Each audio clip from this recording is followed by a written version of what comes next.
आप देख रहे हैं देश खबर 24 और जारी है खबरों का सिलसिला। मध्य प्रदेश के त्रिस्तरीय पंचायत चुनाव में आरक्षण का मुद्दा लगातार गर्माता जा रहा है। आरक्षण के मुद्दे को लेकर रीवा में राज्यसभा सांसद ने बीजेपी सरकार पर बड़ा आरोप लगाया है।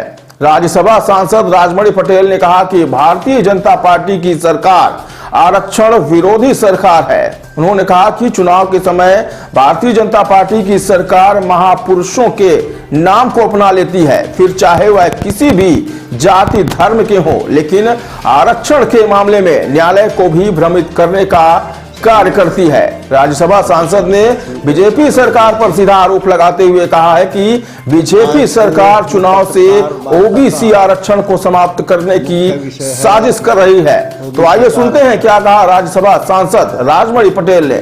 ओबीसी का आरक्षण जो पंचायत, जनपद, जिला पंचायत में जो सरकार ने दिया था और इस मंशा से दिया था कांग्रेस सरकार ने कि जो कमज़ोर वर्ग के लोग हैं, पिछड़े वर्ग के लोग हैं,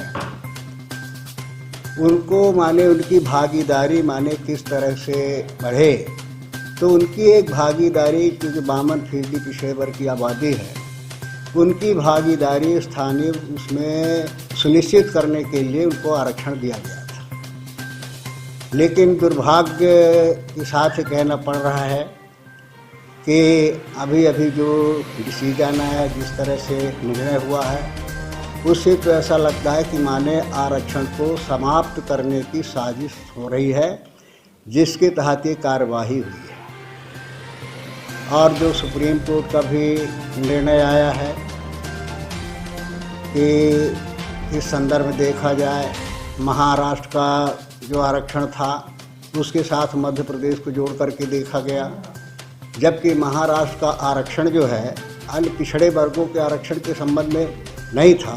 उनका एक अलग से जो महाराष्ट्र में मराठा का आरक्षण था, मराठा के आरक्षण के मुद्दे को लेकर के विवाद था कि इसको आरक्षण की परिधि में लाया जाए कि न लाया जाए। नया सब्जेक्ट था, लेकिन उसको उस परिधि में लाया गया। तो उसकी जो अपीलें थी उसके संदर्भ में जो है तो सुप्रीम कोर्ट ने सारे उसको ले लिया कि माने वो आरक्षण जो है तो उचित नहीं है।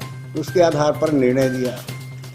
और भारतीय जनता पार्टी की सरकार जो शुरू से ही आरक्षण विरोधी रही है, आरक्षण का कभी समर्थन नहीं किया और वो अपनी जिम्मेदारी टाल करके दूसरे के सर पर डाल करके जो है श्रेय लेने का जरूर हमेशा प्रयास करती रही है कि जब बैकवर्ड की बात आए तो बैकवर्ड के हिमायती हम बन जाए कि हम बैकवर्ड के हिमायती हैं।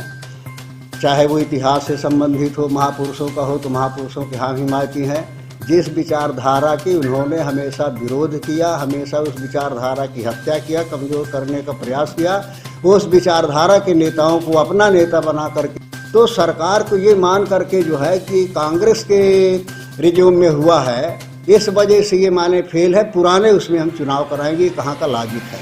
ये कोई तर्क नहीं है। उस प्रक्रिया को आगे करना चाहिए था। आगे अगर उस प्रक्रिया में कोई संवैधानिक या कानूनी त्रुटि है तो उस त्रुटि को दूर करना चाहिए, जनता के सामने लाना चाहिए कि कमी है, इस वजह से इसमें सुधार कर रहे हैं। तो ये कुछ नहीं मनमानी तरीके से कर दिया कि माने पुराने जो हैं उसके आधार पर चुनाव होगा। विवाद की जड़ तो माने यहाँ से शुरू माने उन्होंने कर दिया। अगर उस प्रक्रिया के आधार पर होता तो कोई बातें नहीं होती। तो और जब सुप्रीम कोर्ट में गया महाराष्ट्र और दूसरे रुख लेकर के, तब ये जिम्मेदारी डाली कि कांग्रेस के है वो तनखा जी ने कहा। तनखा जी ने अपना बड़ा स्पष्ट व्यू दिया है, आप सब लोगों के सामने भी आया होगा कि इस आरक्षण से उनका कोई लेना देना उसके पिटीशन का नहीं था।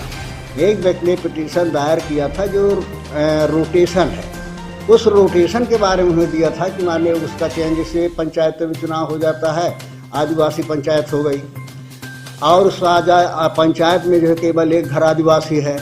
तो उस तरह की जो मैं टेक्निकल परिस्थिति थी उसको लेकर के उन्होंने माने जो है दायर की थी, न कि आरक्षण के मामले में। इससे कोई लेना देना नहीं था। लेकिन उसमें डिसीजन दिया सुप्रीम कोर्ट ने, तब भाजपा माने कांग्रेस जो है जिम्मेदार है, कांग्रेस खुद आरक्षण को समाप्त करना चाहती है। तो ये अपनी जिम्मेदारी दूसरे के ऊपर डाल करके जो है आरक्षण समाप्त करने की साजिश भारतीय जनता पार्टी द्वारा जो की जा रही है, हम उसका घोर विरोध करते हैं, हमारी पार्टी विरोध करती है। आज कमलनाथ जी ने भी विरोध किया है, पत्रकार वार्ता में उन्होंने